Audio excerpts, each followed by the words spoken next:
Je peux éviter les commentaires. Boker Tov, 3 jours d'absence, 3 jours où j'ai pas fait cours, puisque j'étais alité. Baruch Hashem, Zachiti Gamken et Teken et Tatsmi. On est dimanche aujourd'hui, Baruch Hashem, le Kafret, à 2 jours de Rosh Chodesh Nissan, le mois de la Géoula, et le 30 du mois de mars. Zéo, préparez vos maisons, Bezrat Hashem, Ilcha Alacha Yomi. Je remercie ceux qui nous soutiennent par PayPal. J'ai pas eu le temps de regarder qui avait envoyé ce qu'il avait envoyé, mais quoi qu'il advienne, les gens se reconnaîtront et je leur dédie volontairement ce chiour de tout mon cœur, ainsi que tous les autres Bezrat Hashem qui ont besoin d'une Géoula pour eux ou pour le peuple d'Israël. Bien. Il faut je réfléchis pour Chen Bat Yafa. Elle est sortie de l'hôpital, Bezrat Hashem. Ah.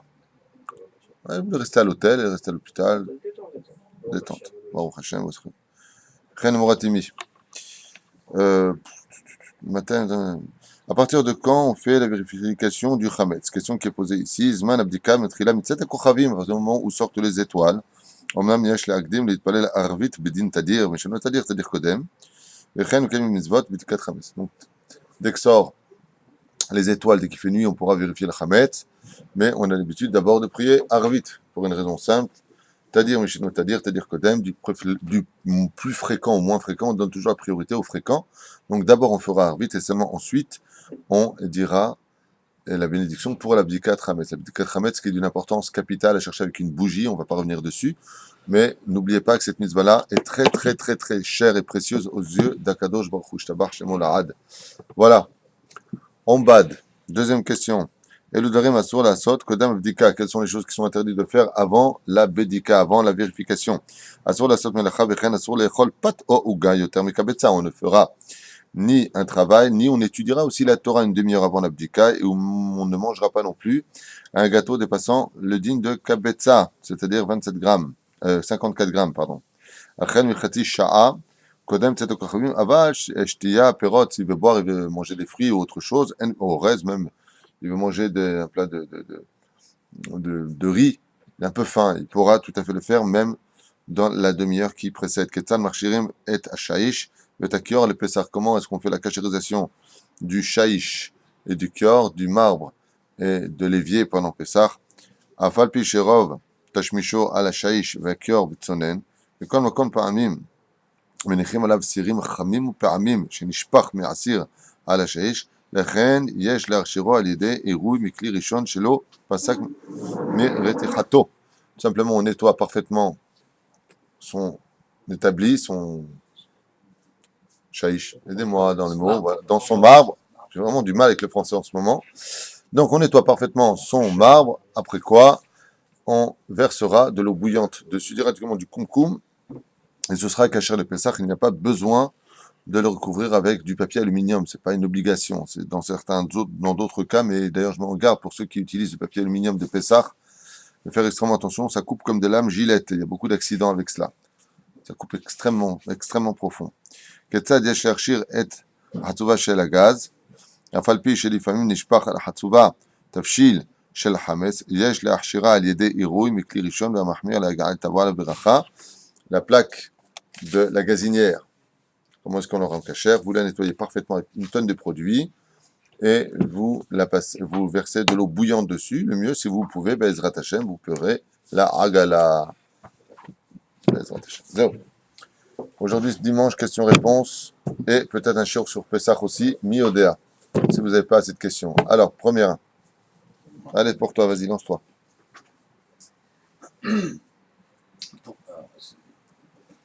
Pourquoi? Oui, pourquoi? On en est à pourquoi? Pourquoi Hachem a créé l'homme? Pas dans le référentiel de l'homme, mais dans le référentiel d'Hachem. Hachem avait-il besoin de créer l'homme? On sait qu'Hachem n'a rien besoin du tout. On sait que le tafkid de l'homme, c'est de faire Avodat Hachem, d'accord, tout ça. Bon, mais pourquoi Hachem a créé l'homme? Pourquoi Hachem a créé l'homme? Donc ta question, c'est pourquoi Akadosh Baruch Hu, il a créé l'homme?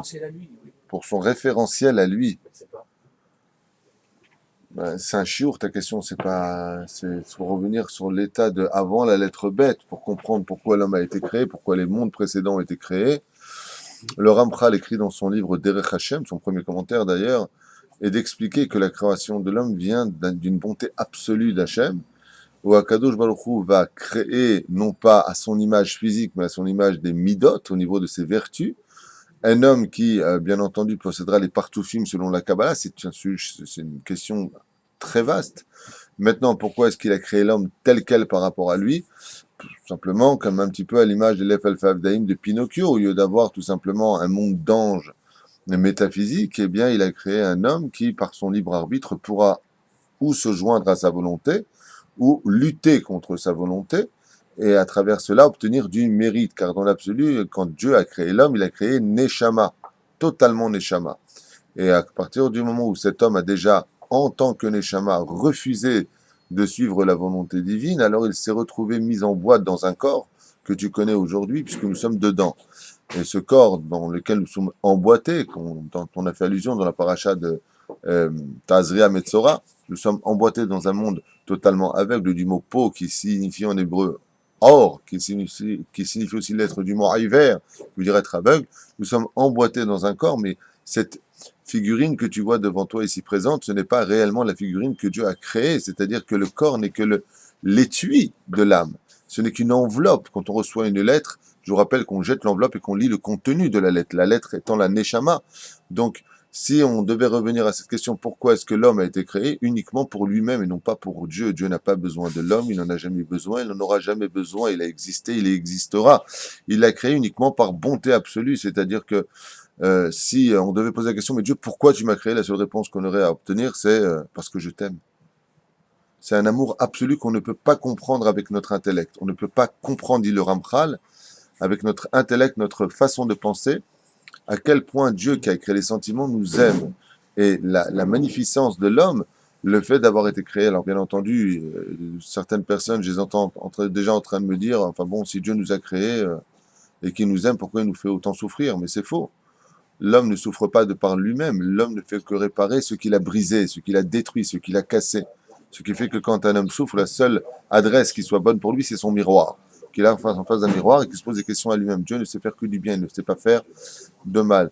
Donc oui, pour te répondre bizarrement, rapidement sur une question si profonde, l'homme a été créé pour lui-même et non pas par rapport à Dieu. Dieu lui a créé un salaire pour lui qu'on appelle le monde futur, et le monde futur est composé de la présence de Dieu lui-même, puisque il y a marqué chez Tzadikim, Yishvu ateroteren berosham, avec une couronne sur la tête, Veneini mizivashrina, afin de jouir de la présence divine. De regarder Hachem, c'est le plus grand salaire qu'un homme ne pourra jamais comprendre ni imaginer. On ne peut pas comprendre ce genre de choses. Pourquoi? Parce que on est trop ancré dans la matière, trop ancré dans l'ignorance, particulièrement forte de la connaissance de Dieu. On ne connaît Dieu qu'à travers des personnages qui vont le représenter, comme Abraham, Yitzhak et Yaakov, Moshe, Aaron, David ou Shlomo.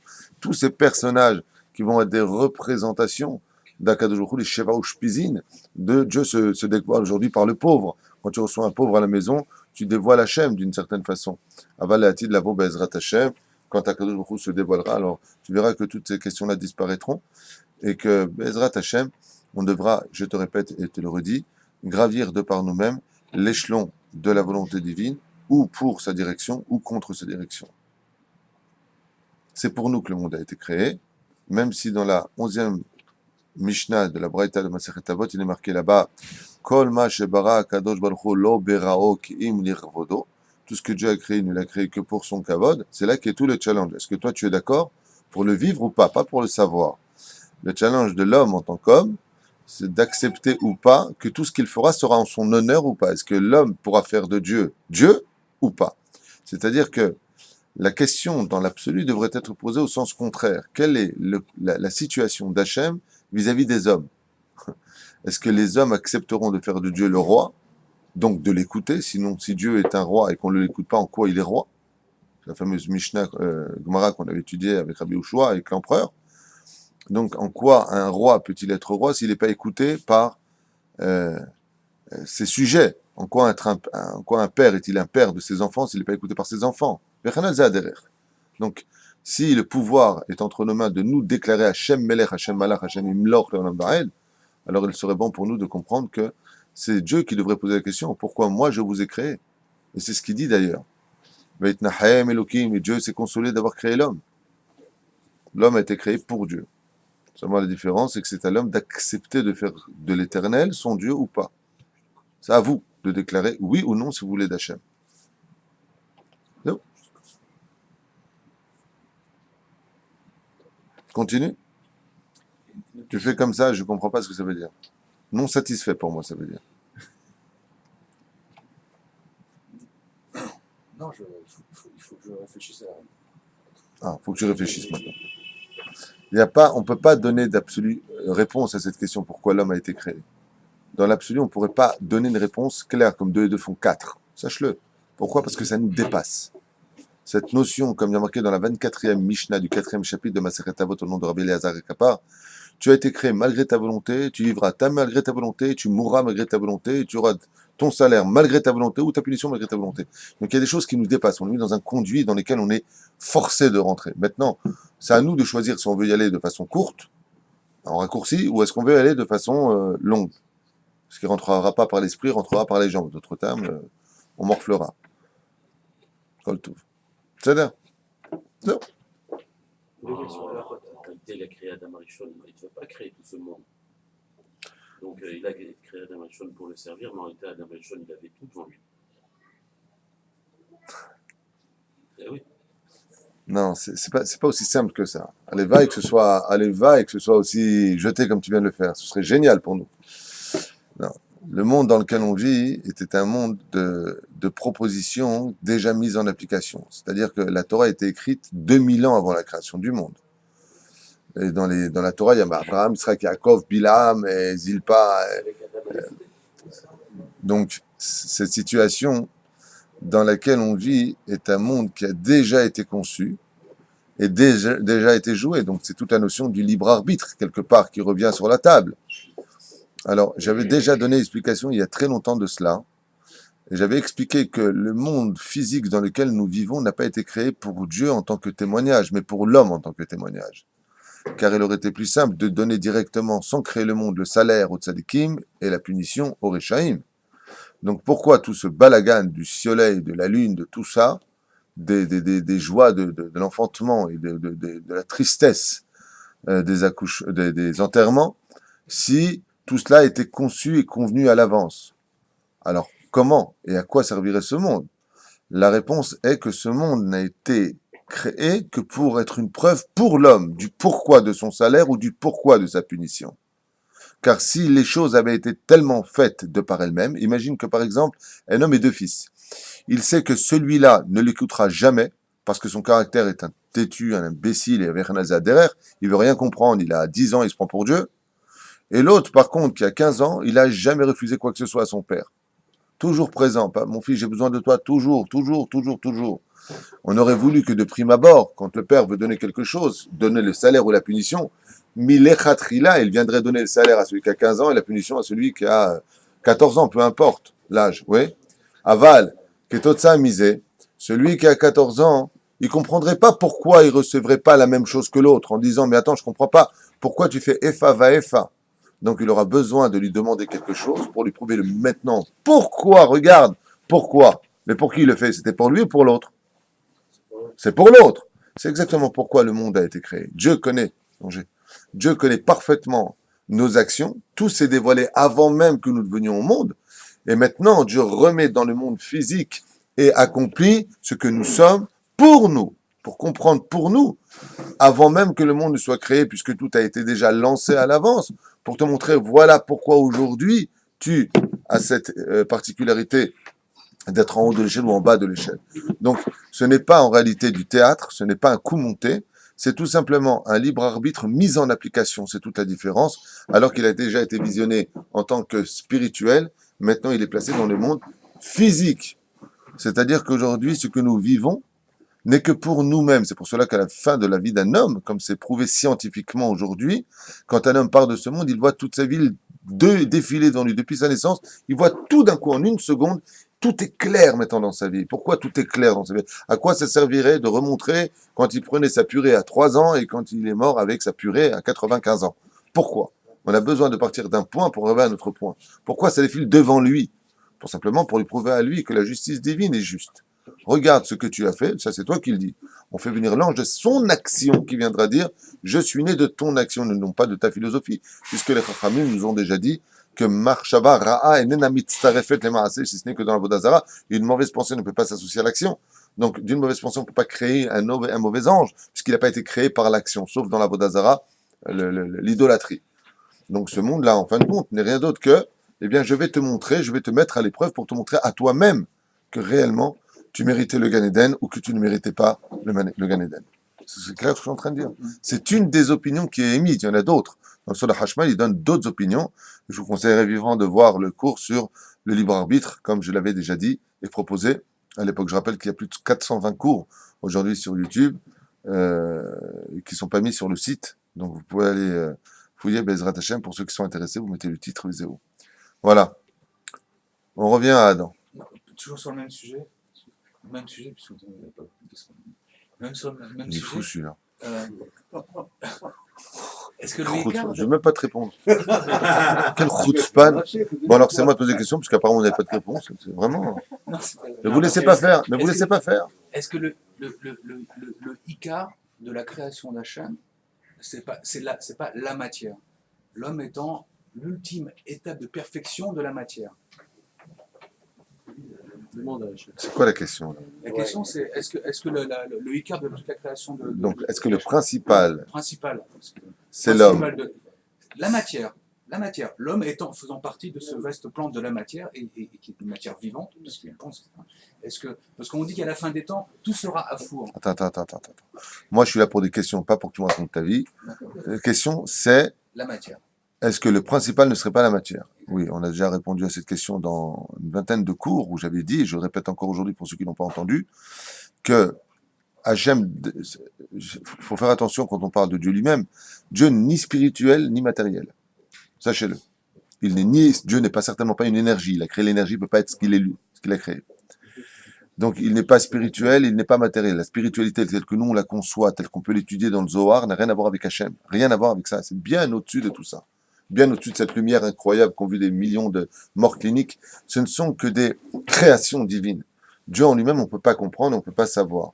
Mais ce que l'on sait, par contre, de façon certaine, au nom du Talmud et au nom de la Chassidoute, donc repris dans le Balatania, en d'autres termes rappelé par le Rabbi Lubavitch, Rabbi Nachman de Breslev dans le Likutei Moharan, c'est que le but de ce monde est d'installer Hachem dans la matière.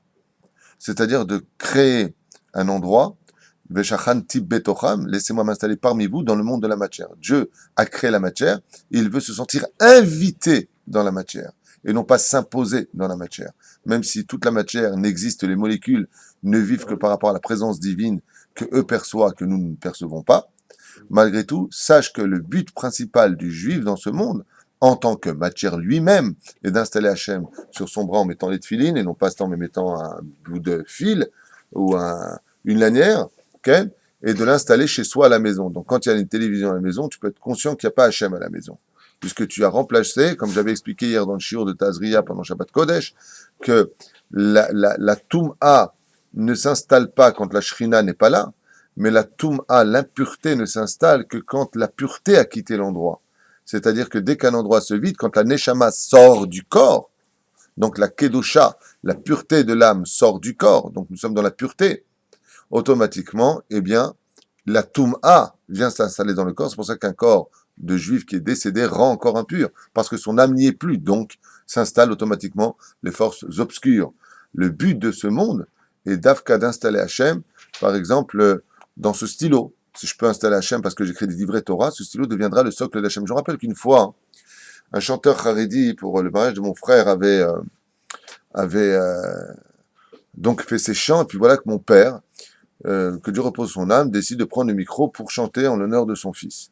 Et ça avait fait un petit balagan. Pourquoi? Parce que le Haredi, qui était là en train de chanter ses chansons en l'honneur d'Hachem, que des paroles de Torah, demande à mon père en lui disant, mais qu'est-ce que vous allez chanter?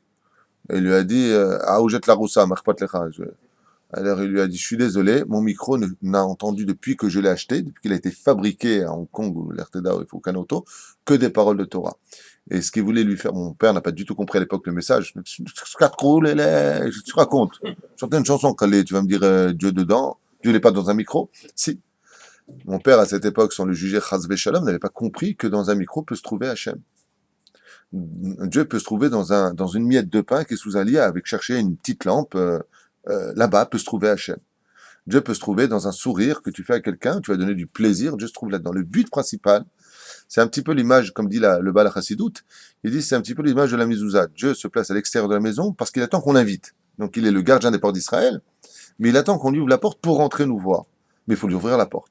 Akadosh Baruch Hu te laisse faire de ta propre maison, de ta propre chambre, de ton salon, un monde pour toi égoïste ou un monde où tu lui permets d'exister. Mais fais attention, car quand tu invites Hachem, à l'image de Lavan qui, quand il reçoit Eliezer, il lui dit « Bo beruch Hachem ki piniti et abayit » et j'ai vidé la maison de toute impureté, donc viens à toi, Eliezer, pensant que c'était Abraham, qui est béni d'Hachem, car Dieu ne rentrera pas dans une maison où il y a de l'impureté, il y a de la colère, il y a de nivoulpé, bien entendu, les mauvaises paroles, toutes ces choses-là négatives, ne font pas rentrer Akadosh Baruch Hu dans une maison, mais par contre, s'il y a des livrets Torah, il y a de la simcha, il y a le shalom dans le couple, alors tu peux être certain que la shrina s'installe, et c'est le but essentiel de notre monde.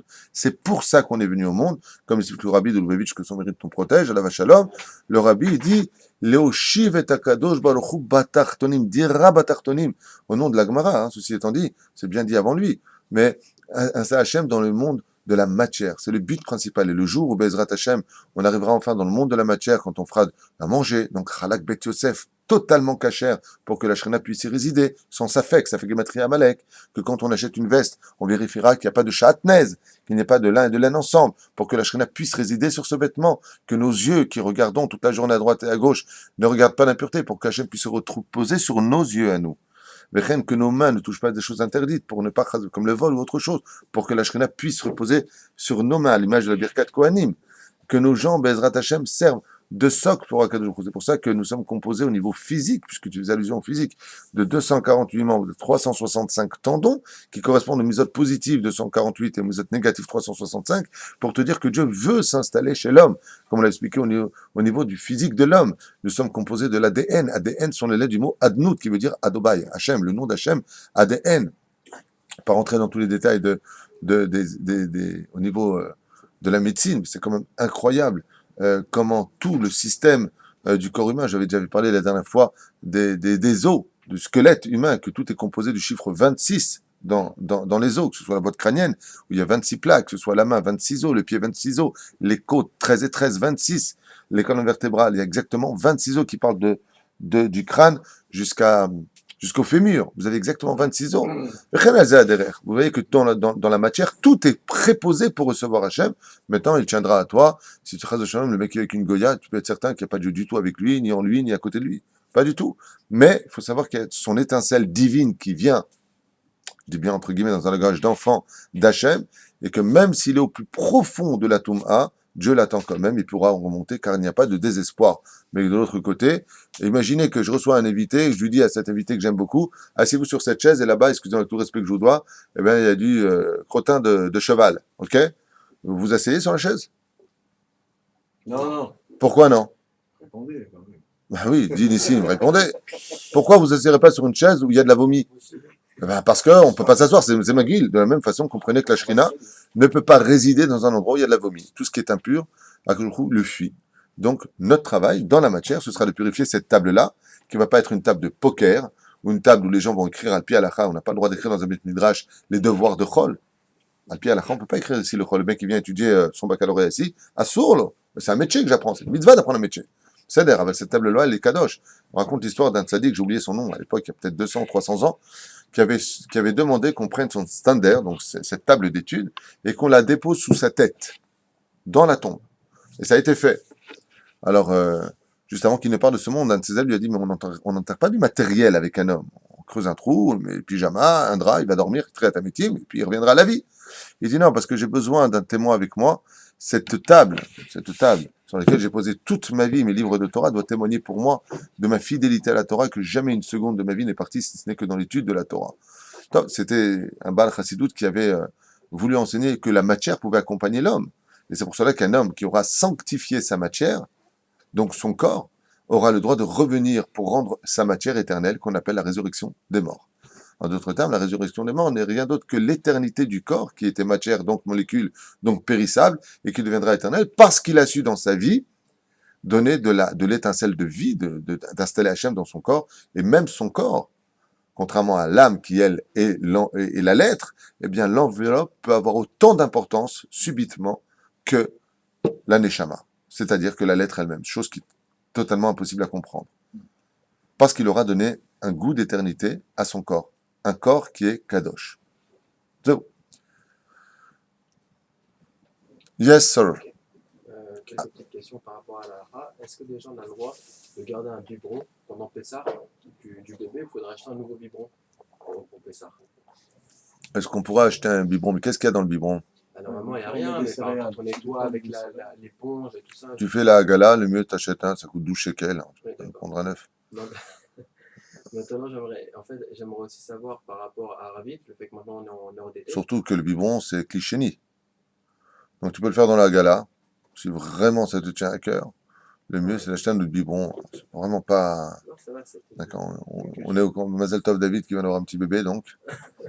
ok. À moins que le biberon c'est pour toi. Ouais, c'est pour moi, en fait, c'est pour tout le monde. Une question aussi par rapport au fait que maintenant Arvit, c'est plus tard. Si on sait qu'on pourrait ne pas faire Arvit ou alors qu'on va le faire en Yachid, à partir de quand, je sais qu'on a le droit dans la Tsoraïe, enfin dans l'après-midi, mais je ne sais pas tellement à partir de quand on peut déjà faire Arvit, je crois, en après-midi, n'est-ce pas? Avec Minyan. Ah, alors la question. Ah, non, attends, parce que là, faut quand Ouais, même. même si on voit, Je vous rappelle que c'est un cours de questions-réponses. Alors, alors, à partir efforcez-vous de composer vos questions pour que je puisse vous aider, parce que là, t'es parti sur un truc de Yachid, d'un coup, tu dis non, je parle de Rabbim. Donc, la question, c'est, pourrions-nous faire, oui ou non, Arvit mi be'od yom? C'est ça la question, quand on est en minyan, à partir de quand on peut le faire? C'est ça la question. Je te barre chez moi, l'ad. Eh, l'ad, il est l'ad. Bien. Selon le Bet Yosef, selon la halakha, on se doit d'attendre la nuit pour pouvoir prier Arvit. C'est-à-dire que avant, donc le Plag Mincha, avant que ne vienne la Shkia, en général une vingtaine de minutes avant, afin de pouvoir prier convenablement, nous faisons la prière de Mincha. Les gens ont l'habitude ensuite de faire un petit Dvar Torah pour arriver à la nuit et de faire Betzet HaKochavim, comme le rappelle le Rav Ovadia Yosef, pour ceux qui veulent le suivre, et je vous conseille de le suivre d'ailleurs, de faire Arvit à partir de la sortie des étoiles, selon le Shita de Rabbi Eliezer dans la Gemara de Masechet Brachot, où c'est le moment propice du Kiryat Shema. Non. Selon le Hari Akadosh, pas du tout. Selon la Shita du Hari Akadosh, on fait Mincha Ktana, donc vers le soir, et on enjoindra directement Arvit, se faire un Dvar Torah, mais avant Tzedek Kochavim. Et pourquoi avant Tzedek Kochavim? Alors pour cela, il faudrait revenir un petit peu en arrière dans la Gemara, et au niveau du Hari Akadosh. Parce que le Hari Akadosh qui dit pour la semaine, il le dit aussi pour le Shabbat et Yom Tov, comme très curieux. Vechen à Rambam. Curieux. C'est que, vous savez que la prière du matin, selon la DA du Rambam, dit que ça vient contre les korban tamid. Parce que le matin, nous faisions le korban du matin, qui s'appelle le korban tamid. Donc Shacharit vient face à Abraham, au niveau des personnages, et au niveau des korbanot, face à Tamid. Mincha, lui, vient par rapport à Yitzhak. C'était Yitzhak la soir Bassadé. Pour Abraham, c'est Vaeshkem Abraham Baboker. Il a Gemara. Dans Brachot. Et de l'autre côté, il vient qu'on fasse un autre korban, qu'on appelle le korban ben ha'arbaim. Donc jusque-là, ça va. Quand on arrive à Arvit, au niveau des personnages, on s'en sort encore. Nous avons Yaakov, qui lui va composer la prière de Arvit. Chez Neymar Vaïvga Bamakom. Et ensuite, il n'avait des korbanot, il n'y a pas de korban. Donc on a un problème. De là, on aurait pu penser, comme c'est marqué dans l'Yerushalmi, que Arvit, Chaz Shalom, aurait pu être facultatif. Ce n'est pas ce que ça veut dire réellement parlant, c'est-à-dire que Arvit, oui on fait pas, puisqu'il n'y a pas de korban qui est en face. Seulement, la première Mishnah de Masechet Brachot nous dit Akter chalavim vevarim, nisrifim al shalam od hashachar. On pouvait brûler donc les intériorités de l'animal, les graisses de l'animal, jusqu'à ce que monte Atratzot, et jusqu'à ce que monte Bichlal le matin. Donc, par rapport à Mincha, existe Arvit. C'est pour cela que, comme je vous l'avais expliqué, comme explique le Midrash d'ailleurs, quand Yaakov nous fit sa prière de Mincha, il a fait ses 3 pas en arrière pour faire 3 pas en avant, d'un coup le soleil s'est couché. Les Chachamim nous disent qu'il ne comptait pas faire Arvit, il comptait faire Mincha. Mais comme le soleil, ou Ba Shemesh, s'est directement couché, il a compris que dans les cieux, on attendait de lui qui compose la prière de Arvit. Donc il a composé la prière de Arvit à ce moment-là. Au niveau du personnage, mais au niveau des korbanot, non. Mashma Mikan, que quand tu fais Mincha, il faut enjoindre directement Arvit, puisque Arvit n'existe que par rapport au korban de Mincha, puisque les graisses se brûlaient jusqu'à l'aube. Donc, si on s'en réfère au Hari Akadosh, il faut prier Mincha mi be'od yom. À partir de quand tu peux faire Mincha? à partir tout simplement de la Shkia. Dès qu'est arrivé la Shkia en Minyan, tu peux déjà prier Mincha. En France, Arvit, pardon. Autant pour moi, Arvit. Donc, et c'est ce qu'on essaie toujours de faire ici. Et après, on refera bien entendu le Kiryat Shema à la sortie des étoiles.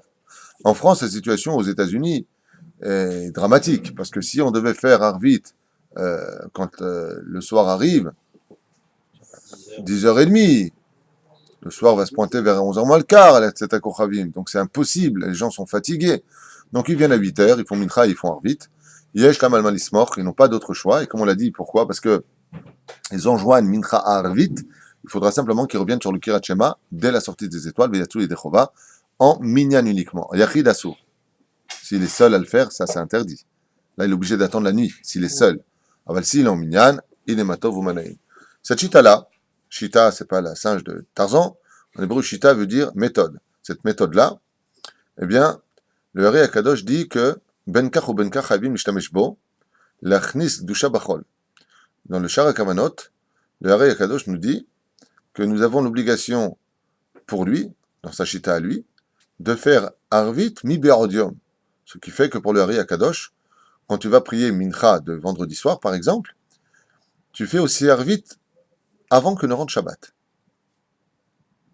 Tu es déjà rentré dans Arvit. Ce qui fait que les Shiva de Bethel, ils ont deux Minyanim à Yerushalayim. Quand ceux qui viennent prier de façon traditionnelle, comme on le fait tous, rentrent à la synagogue pour prier Mincha, eux sont déjà sortis de la prière de Arvit. Vous comprenez ce que je suis en train de dire? Il n'y a pas trop ça à Ashdod. Il y a Il n'y a pas trop ça à Ashdod. Oui, Il il y a Pinto. Shiva de Pinto, il dit ici. Oui, Yudbet aussi. Ils font cette chita-là du Hari? oui, on arrive à Mikra, ils sont déjà en train de sortir. Ils ont déjà pratiqué. Alors aussi à Armon Anativ, pas Armon Anativ, à Kiryat Moshe, pareil, la petite synagogue dans le square là-bas à côté de la yeshiva du Machon Meir, il y avait deux minanim, les Irakiens, qui suivent la chita du Hari là-bas. Quand nous on allait pour prier Mincha, ils sortaient, ils avaient déjà fait Arvit. Les Chadoli Kratkala, ils rentraient chez eux, ils chantaient déjà, tu entendais les Shalom Aleichem. Ils avaient fait donc rentrer Shabbat, mais on ne peut pas faire rentrer Shabbat une heure avant l'heure prescrite par les Chachamim. Donc pas non plus exagéré. Okay? Aval, ça c'est la chita du Hari. Pourquoi? Pour prendre la Gdusha de Shabbat et l'imposer dans le Chol. Récupérer un maximum d'heures qui étaient Chol dans le monde de la Kedusha. Le Rav Yosef, il n'est pas d'accord avec ça. Le Rav Avadia Yosef se situe lui par rapport à la halacha. Là, ce qu'on a cité, c'est les kavanot du Hari. Le Rav Avadia Yosef, lui, va selon la chita de la halacha. Mais alors, mais si la raison c'est de faire rentrer la touche. C'est pour cela que je suis toujours un petit peu en ronde quand je vois des ignorants qui se permettent d'ouvrir leur bouche en disant « Quoi, vous avez déjà fait Arvit, il fait encore jour ». Ce sont des gens qui se croient plus intelligents que le Hari Akadosh. Ils ne connaissent pas. Il y a plein de gens comme ça qui viennent, ils disent « vous avez déjà fait Arvit, vous n'avez pas le droit ». Alors que dans tous les Sidurim, c'est marqué Mforash. Une fois, j'ai montré même une fois un vieux qui est venu ici, qu'on connaissait ni dans l'Idev, et qui s'est permis de faire des réflexions ici alors que j'étais présent, chose qu'il n'a pas le droit de faire à la base, il avait un peu de savoir-vivre. Avalmana, c'est comme ça. L'ignorance frappe souvent à la tête. Et je lui dis, quel est votre problème? Vous n'avez pas le droit de faire Arvit, il fait encore jour. Alors je lui dis, le Sidour qui est dans votre main, il vous suffit comme preuve? Oui, bien sûr, je montre la première page. V'yesh noagim litpalev, v'yesh lamal malismor, du Rav Ovadia Yosef. Il y en a qui prient Mibéodium, le Rav Ovadia Yosef, il dit, Mimforash, pourquoi? Il ne peut pas contredire le Hari, Mechila. Donc c'est une chita qui est complètement valable, et c'est la chita de tous les Mekoubalim. Je pose la question au Rav Yitzhak, qu'est-ce qu'il faisait pour le vendredi? Il fait exactement la chita du Hari. Oui. Il prie Mibéodium, et quand nous on vient ici pour prier Mincha, ils sont déjà sortis de la synagogue après avoir fait Arvit. Ok. J'ai une question. Si on dit que d'avancer justement, c'est pour faire rentrer la Gdusha dans le Yom Chol, alors selon cette chita, on devrait faire sortir Shabbat plus tôt. Alors. Et là, ça fait rentrer le Yom Chol dans la Gdusha, si on fait Arvit trop tôt. Mais c'est exactement ce que prescrit le Rambam, ainsi que le Hari Akadosh, Mazel Tov. La chita du Hari est de faire Arvit mi Be'od Yom, de monter Shabbat. Donc Shabbat en l'occurrence. Mais par contre, nous on va selon la chita du Hari du Rabbeinu Tam. Mais attention, ils font Arvit, mais lo yetzim yedechova, ça veut dire qu'ils ne sont pas sortis encore de Shabbat. Mais ils font ça effectivement. Exactement ce que tu as dit. C'est d'accord avec, mais ils refont chemin Israël. Absolument. Et après, ils vont faire Arvit. Même selon la chita, exactement. Ceux qui vont selon la chita du Hari Akadosh font Mincha, bien entendu, vers le soir, et font Arvit avant que ne sorte Shabbat. Bizarrement. Mais on n'est pas censé. Velo mechavnin, laisse-moi finir. Ils ne prennent pas sur eux l'intention. Donc quand ils disent Atach Onan Tanu, ils ne sortent pas du Shabbat. Ils n'ont pas le droit de faire aucun travail. Atziat Kochavim, ils s'assoient, ils refont Shema Israël. Tout ça pour prendre la Gdusha de Shabbat et l'imposer dans le Chol. Effectivement, comme tu l'as dit de deux côtés. À Rabbeinu Tam, Alem Beria, ils font pas de travail. Ils ont déjà fait Arvit. Mais encore une fois, si on fait Mincha et Arvit. Et cette chita-là est valable, puisque dans le Birkat Amazon de Seuda Revit, qui vient après Shabbat, 4 heures après Shabbat, tu peux encore faire Seuda Revit. Ouais, on dit Migdol. Il y en a qui disent qu'on ne fait pas les Tachanunim jusqu'à Chatzot Laïla. Pourquoi? Parce qu'on est encore dans la Gdusha du Shabbat. Ne l'oubliez pas. Donc, dans cette même chita-là, comme tu l'as dit, le Hari, c'est ce qu'il dit. Bidiouk. Et la Souda Shishit, alors. Oui, alors si on tâche Shlichit, justement, si on doit faire le Mincha et Arvit. Alors, si vous allez selon la chita du Hari, une fois de plus, Voilà, pour Seuda Shlichit, je vais vous répondre comment ça se passe. Ouais. On prie au Netzachama. Donc, les gens prient au Netzachama. Après quoi, ils font 1 heure d'études. À 7 heures du matin, ils rentrent à la maison et ils font leur première Seouda. Il y en a qui font comme ça en Israël. Tiens. Oui, oui, mon frère, il fait ça. Ça va venir en Inde. Du matin, il est fait son bidou. dehors. Ce matin, je vais aller La deuxième Souda, ça serait pour lui, Souda Chichit, et Absolument, pour la famille, là. absolument. Il y a une mahloquette à savoir, c'est un problème sérieux. Parce que selon le Beth Yosef, on a fait la mitzvah, selon le Hari Akadosh, on n'a pas fait la mitzvah.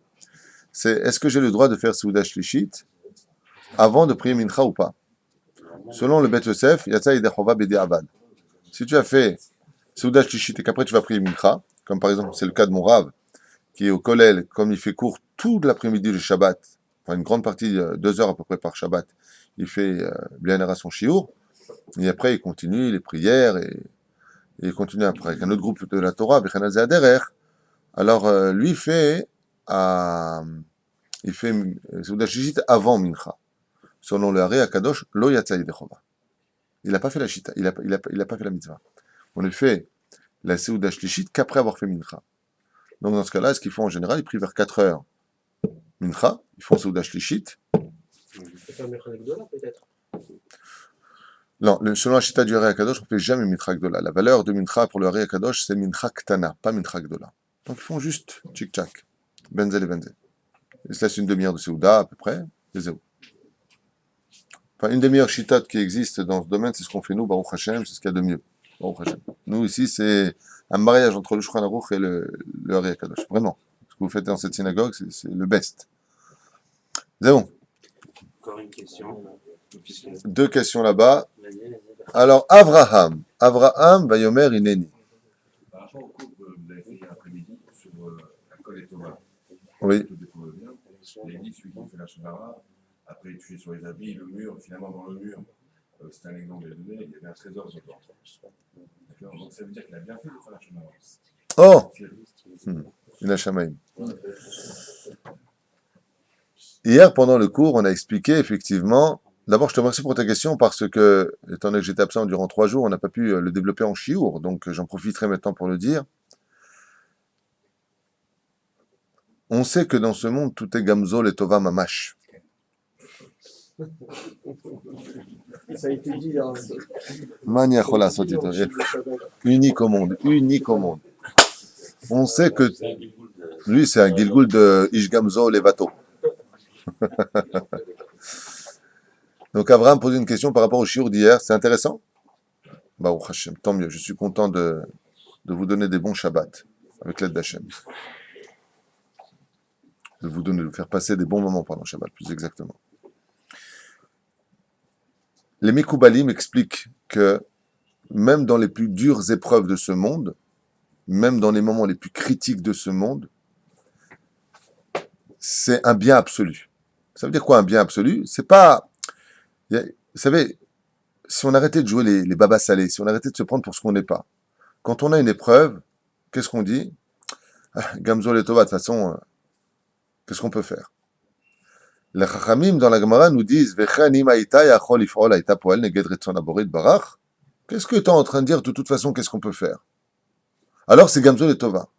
C'est-à-dire que le premier degré de définir que tout est pour le bien n'est pas dit comme étant vécu, mais comme une fatalité. Hein, le mec, il a des problèmes, il peut rien faire, il est pris entre le marteau et l'enclume. Qu'est-ce qu'il dit?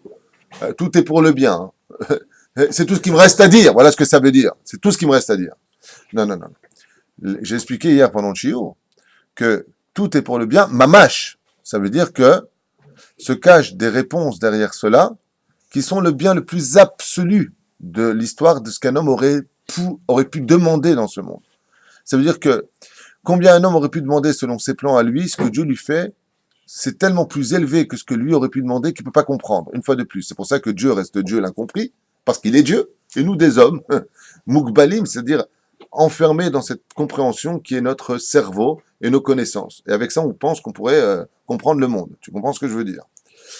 Alors, par rapport au cours d'hier, j'ai expliqué pourquoi, Bisiata d'Ishmaïa, quand un homme faisait du Lachon Hara, Moti Shemra, parachat de Metzora, ouais, pourquoi est-ce que dans ce cas-là, Dieu s'en prenait à ses murs, et ensuite à ses habits, et ensuite à sa peau? Et cet homme était donc isolé, dans un monde qui, comme j'ai expliqué hier, la Metzora, la lèpre, prescrite par la Torah, n'est pas une maladie naturelle, car les maladies de la lèpre se guérissent pas d'abord avant tout, ce sont des maladies déjà incurables, mais combien même ces maladies de peau existeraient, on sait qu'on soigne les maladies de peau par l'aération. Il faut surtout pas les enfermer. Tandis que là, dans le cas prescrit, on demande d'enfermer la plaie. Isgor est un négal, pas l'homme. Hein. Néga, c'est-à-dire la plaie elle-même. Ouais.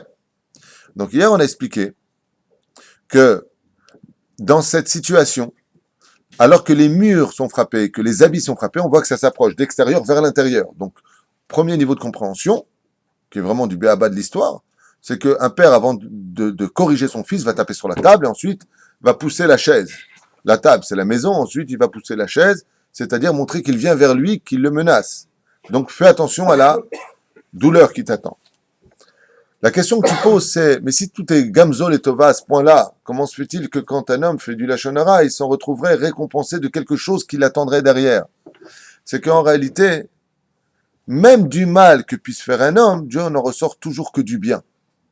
Ça, c'est de la valeur d'Akadosh Baruch Hu dans ce monde, alors qu'il a fait du mal. Comme une fois, notre ami Stéphane m'a dit un jour, j'ai jamais autant étudié depuis que je suis tombé malade. Il ne peut plus travailler, donc il vient étudier. Tu m'as dit il y a 1 an ou 2, je crois. D'accord, je ne me trompe pas. Non, c'est vrai, non, au moins tu es là pour le dire. Du mal est sorti le fait qu'il s'est jamais autant rapproché de la Torah, puisque la phrase que j'entends le plus de toi, c'est « Ah, mais j'ai jamais appris ça. J'ai jamais appris ça. » C'est ce qui me sort le plus. Ça va, mais j'ai jamais appris ça. D'accord ou non? D'accord, donc, il se passe des choses qui, derrière, c'est très embêtant. Si on est dans cet état, où je suis dans mon état, où j'ai été dans mon état, où tu es dans cet état, où tu es né comme ça, c'est que, automatiquement, non, pas Baruch. Donc, automatiquement, c'est qu'on y est pour quelque chose. Comme le dit à propos de Yosef Hatzadik, quand Rashi dit, il est venu pour prendre la femme de Poutifera, il a été puni. Il y a un man de Hamar qui explique dans la Gemara, il dit, bah, Vadaï, sinon on n'aurait pas été puni pour rien. Est-ce que Dieu est une injustice, Razvé Shalom? Donc, oui, c'est pour le bien. Alors, quel était le bien qui se cachait à travers ses murs et à travers ses vêtements? La première, c'est de faire comprendre à l'homme qu'il est enfermé dans un monde d'obscurité, c'est ce que je vous ai expliqué par rapport à Nega Tsaraat. C'est quoi Nega Tsaraat? Vous avez remarqué que le mot Nega, si vous renversez lettre, ça fait Oneg. Et Oneg est utilisé pour un jour dans le judaïsme qui est le Shabbat. Oneg Shabbat. Donc, premier œil, Shabbat. Tsaraat, si vous renversez lettre, ça fait Atzeret. Et Atzeret, on le voit à partir de quelle fête? Yom Tov. Donc, en réalité, tu n'as pas su voir l'émanation divine depuis la faute originelle où tout est enfermé dans des boîtes puisque la Neshama est dans un corps qui l'enferme, comme on l'a dit tout à l'heure. Et donc, le Oneg, qui sont renfermés dans le mot Nega, tu renfermeras cela, vient donner de la lumière au premier œil droite. Le mot Tsaraat vient du mot Atzeret, à l'envers, qui veut dire Yom Tov. Si tu étais Shomer, Shabbat, ve Yom Tov, comme la Torah te le demandait, tu n'aurais pas fait de la Lachon Hara sur les autres. Pourquoi? Parce que tes yeux auraient pu voir le divin dans l'obscurité de ce que tu n'as pas compris chez l'autre.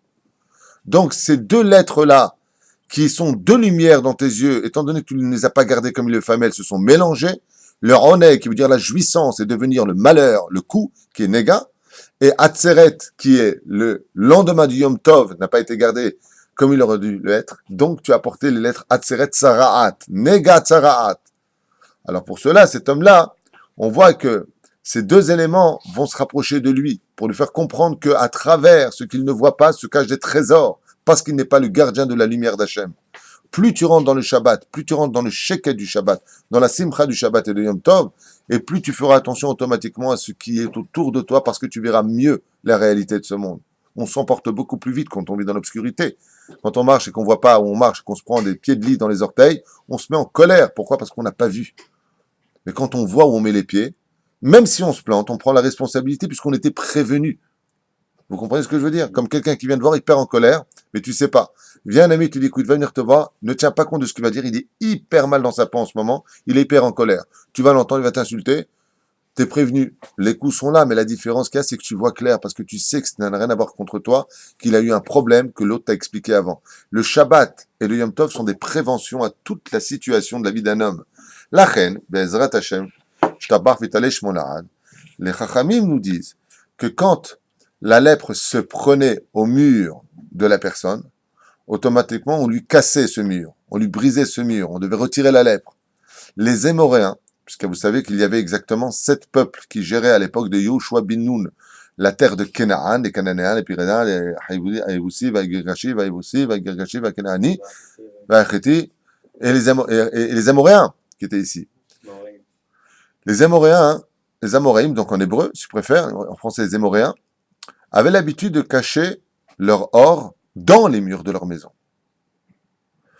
Et les Émoréens, nous disent les Chachamim, étaient spécialisés dans la vente des tissus.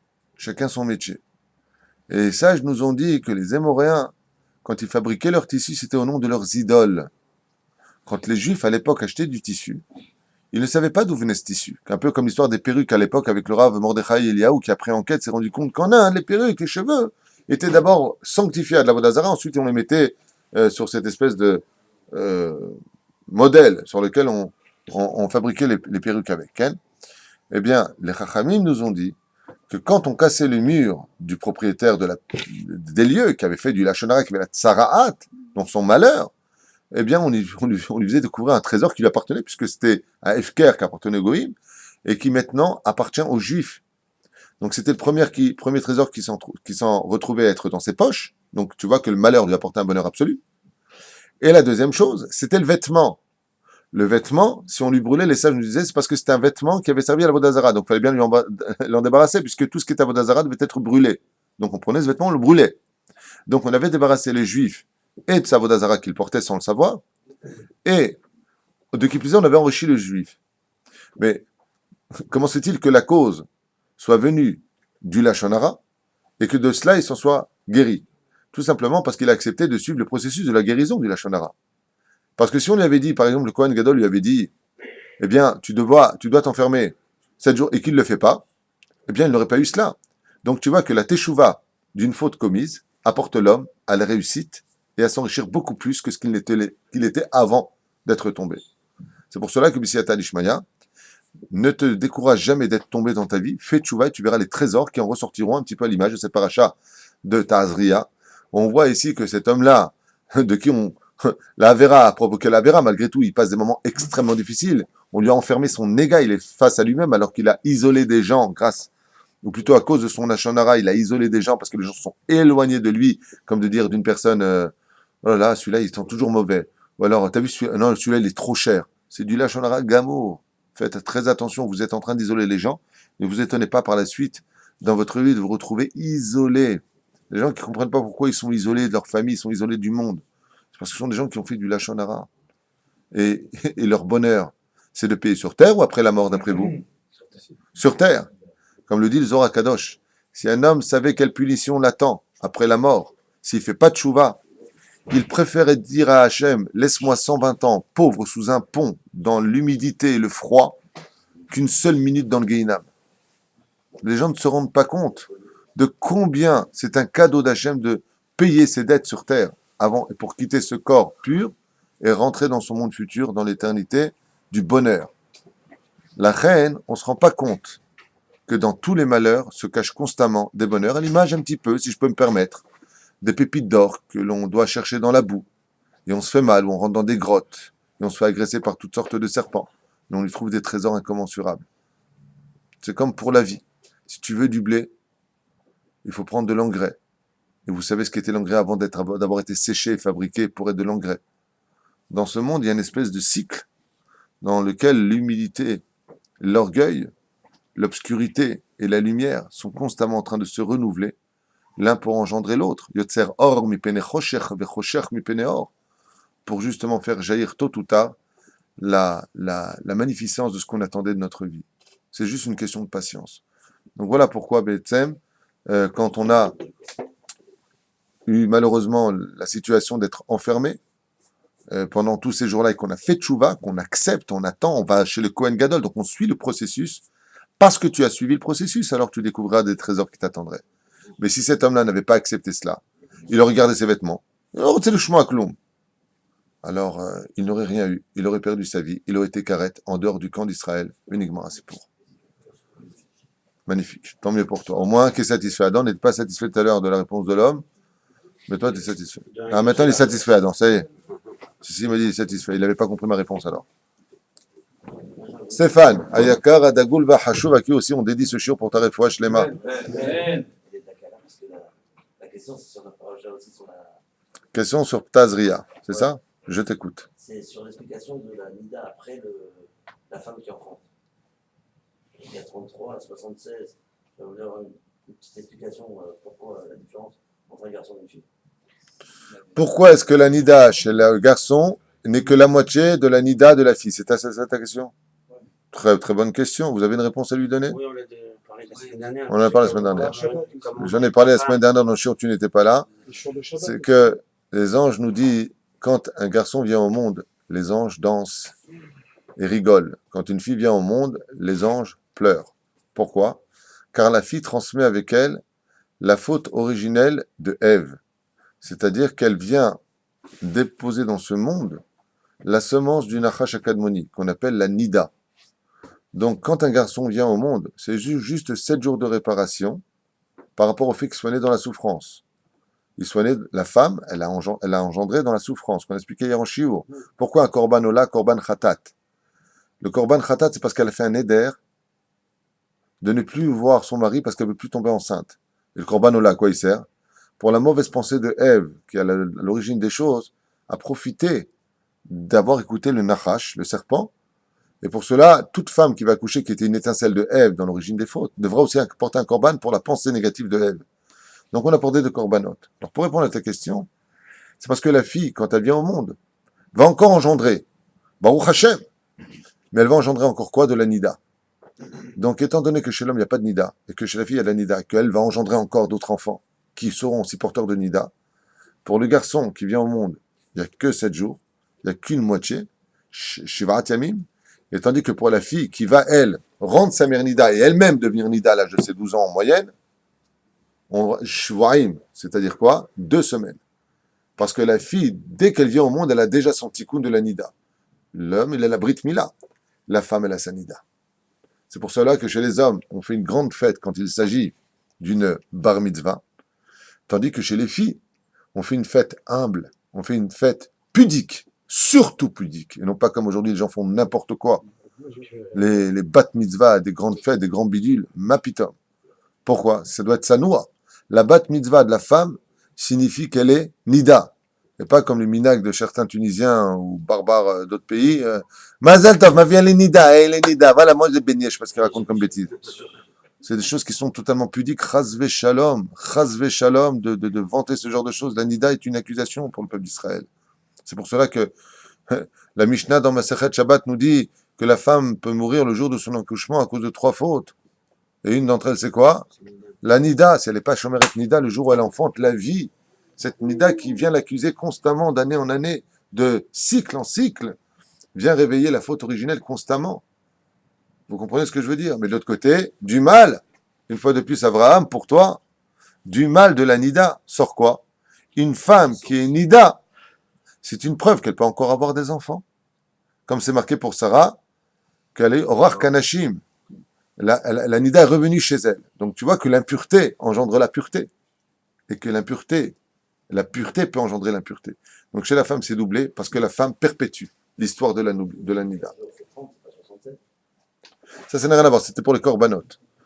Les chachamim nous ont dit que quand elle a un garçon, étant donné qu'il y a marqué tout de suite après, au bayam hashemini imol besar orlato, que le 8e jour, il viendra faire la brit mila à son fils, il est évident que la joie se réinstalle dans le cœur de la femme et que directement après ces 7 jours-là, elle fait l'annulation de son vœu.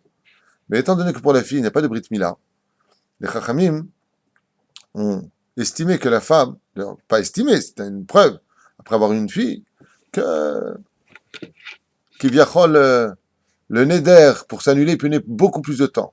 Et quel était le temps pris par les femmes? Le double. C'est pour cela d'ailleurs qu'il faut savoir qu'une des raisons pour laquelle on dit tous les matins chez le Hassani Isha, ça vient du fait que les hommes et les femmes estimaient que d'avoir une fille, c'était pas ce qui avait de plus honorable.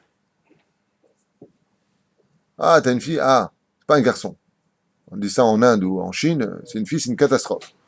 Donc chez le Hassani Isha, une des raisons qui a été instituée par les Chachamim, c'est que la place de la femme était un petit peu, malheureusement, dénigrée. Alors que pas du tout. Dans le judaïsme, la place, le Rashi à Kadosh a eu 3 filles, peu de garçons. Hier, j'ai reçu un mail d'une personne, sans donner de nom, est-ce qu'on a le droit de prier pour avoir une fille? La malo. La malo. Si c'est pour avoir des filles, Baruch Hashem, qui vont sur le chemin de la Torah, même si pour moi, il est beaucoup plus difficile d'élever une fille qu'un garçon, c'est mon opinion personnelle, surtout dans cette génération. Ouais. Mais la malo.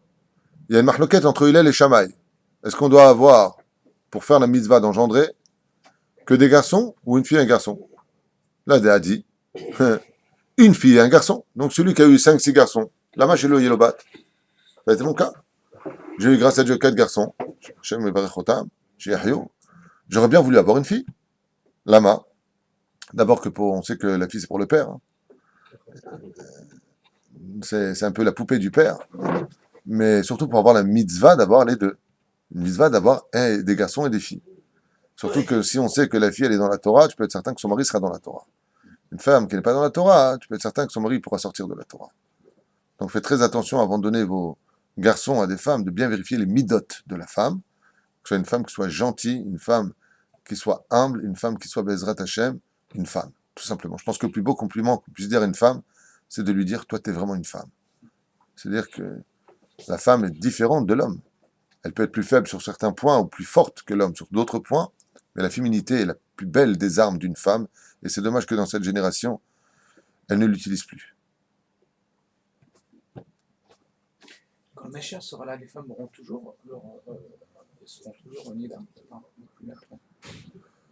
Quand le Mashiach sera là, est-ce que les femmes seront toujours nida? C'est une bonne question, c'est une question un peu bizarre en même temps, oui et non. Oui et non. Il y aura une période, le Rambam, dans le 13e chapitre du traité de Melachim, écrit que Aolam Kiminahago Inhag, basé selon le Talmud de Sanhedrin, je crois à la page 96 là-bas, où effectivement on donne une idée Aolam Kiminahago Inhag. Voilà, c'est ce qu'on dit. Le monde continuera à être ce qu'il est, si ce n'est que le joug des nations du monde disparaîtra. Nous ne serons plus assujettis à ce que va dire Obama ou l'autre fromage en France, Hollande là. Ouais.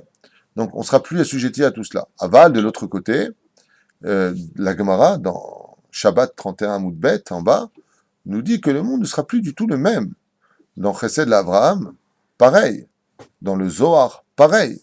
Donc je suis un petit peu surpris par la DA qui est donnée, qui est émise dans le Talmud, mais je rappelle qu'il y a une marloquette sur ça. Dans le Talmud, c'est pas une DA et c'est tout. Il y en a qui disent pas du tout. Hein, vous connaissez la DA de ceux qui disent qu'on volera dans les airs, qu'on fera plus de 100 mètres de haut, des choses qui sont abracadabrantes pour nos oreilles aujourd'hui. Mais on ne se rend pas compte de la magnificence, Bezrat Hashem, de ce qui nous attend. Ce que je peux te dire, c'est que les femmes, quand les maris les connaîtront la veille, elles accoucheront le lendemain matin. Au lieu d'avoir 6 enfants, ils en auront 12 d'un coup. Il va y avoir du travail. Il y aura du boulot. Je vais ouvrir un GAN, moi. Hein? Je vais ouvrir un GAN. Hein, ouvre un GAN, ouais. Non, tu n'auras pas besoin d'ouvrir un GAN. Puisque dans la page 45 de Pirkei des Rabbi Eliezer, il est marqué là-bas, voici les 10 malédictions de la femme au nom du Zohar HaKadosh. Donc là-bas, il se base sur le Zohar HaKadosh. Même si le Zohar est écrit beaucoup plus tard, hein. C'est la même chose. Rabbi Eliezer prédit ce qui sera marqué dans le Zohar HaKadosh, puisqu'on le retrouve aussi dans le Zohar HaKadosh. Voici les 10 malédictions de la femme. Et là-bas, il est marqué Gidul Banim. D'accord? Donc il est marqué là-bas le Gidul Banim. L'éducation des enfants. Mashma, que quand le tikkun sera réparé par le Mashiach, il n'y aura plus besoin de Gan. Les enfants s'éduqueront tout seuls, eux-mêmes. Tu n'auras pas besoin de leur apprendre à marcher, ni à parler, ni à faire quoi que ce soit. Au contraire. Donc ce sera des moments où ce sera que du... Qu'est-ce qu'on dira? Toute la journée, vous savez ce qu'on dira toute la journée quand il y aura Mashiach? Chazak. Non. Non, non, Non. tellement évident à dire. Calme, Non. Bah, Mazel Tov, mon fils se marie, mais il est né hier. Ouais. Brit Mila, Mazel Tov, Mazel Tov. Et quand on dit Mazel Tov, qu'est-ce qu'on fait? Vous avez remarqué que Mazel Tov, on ne peut pas le dire en mots si ce n'est qu'en le chantant. Vous avez remarqué ça? Mazel Tov, c'est comme un chant. Et on le dit, Mazel Tov, tu es obligé de sourire. C'est ce que dit le Télim du roi David. Az, Yemale Sichok Pinu, ou Leshonenu Rina. On aura constamment le sourire sur le visage et notre langue chantera. Je posais une fois la question à mon rab, je dis mais qu'est-ce qu'on chantera? Il m'a dit Mazel Tov, toute la journée, Mazel Tov, que de la joie et que des enveloppes. La nida, c'est un remède au nachash. Ok? Au nachash. Le quoi? Oui, oui. On ne prend pas le reste, c'est le reste avec les Ouais. j'ai du mal. Donc, une fois que le Mashiach sera dévoilé, on dira qu'il n'y aura plus de Yetzirah. Tout ça, ce sera. Il sera mis en laisse, il y aura du Yetzirah. Ah non, Il y aura toujours du Yetzirah. Le Yetzirah, c'est notre pote, on ne quittera pas. Seulement la différence qu'il y a, c'est que pendant nos Gilgulim nous a mis en laisse, quand viendra le Melech HaMashiach, ce sera lui qui sera mis en laisse. On a besoin de notre Yetzirah. T'imagines si on n'a pas de Yetzirah, comment tu peux approcher ta femme demain? Comment? Ouais, mitzvah. Faut avoir un peu de Yetzirah pour s'approcher de sa femme. C'est pour ça que les plus grandes tzadikim ont eu du mal avec cette mitzvah-là. C'est tellement plus de Yetzirah que chez eux c'était une galère. Chez nous c'est on est encore plein de Yetzirah. Seulement encore une fois, le Yetzirah, comme je vous l'ai déjà expliqué, c'est le principal de l'homme. C'est à lui de gérer son potentiel. S'il lui donne trop de potentiel, il est foutu. S'il lui en donne pas assez, il est foutu. Le but n'est pas de tuer notre Yetzirah, mais de lui faire faire Teshuvah. Non, je dis bien. Le but, c'est de faire Teshuvah notre Yetzirah. Shelachem Bezrat Hashem, Yetzirah, Shel Kedusha, Shel Izun. Izun, ça veut dire un équilibre, Bezrat Hashem. Et n'oubliez jamais une chose, tant que vous le tenez, vous, en laisse, il a le droit totalement d'exister avec le Yetzirah Tov. Shelachem Kol Tov. Ouais,